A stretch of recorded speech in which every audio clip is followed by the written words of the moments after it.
बिस्मिल्लाहिर्रहमानिर्रहीम।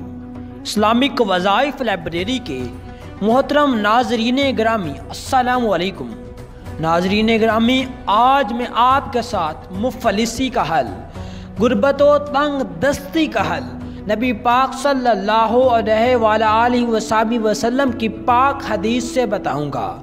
हज़ूर अकरम सल्लल्लाहु अलैहि वसल्लम का अरशाद मुबारक है कि जब तुम बाहर से घर में दाखिल हो, यानी कि जब घर में दाखिल हो तो अस्सलामु अलैकुम कहो, ख्वाह घर में कोई हो या ना हो।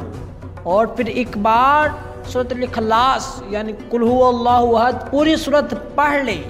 इस अमल से अल्लाह ताला इंसान की मुफलसी दूर फरमा देगा।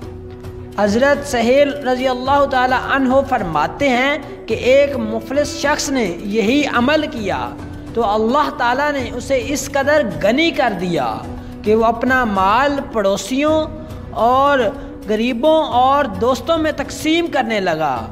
नेज़ ये कि रसूल अल्लाह सल्लल्लाहु अलैहि वसल्लम का अरशाद पाक है कि सुबह व शाम 3 बार सूरत इखलास यानी कि कुल हुवल्लाहु अहद पूरी सूरत और सूरत फलक कुल औज़ु बिरब्बिल फलक पूरी सूरत और सूरत नास कुल औज़ु बिरब्बिन नास मुकम्मल सूरत का पढ़ना हर चीज़ से कफ़ालत करता है और हर बुराई को दफ़ा करता है। मिशकात शरीफ।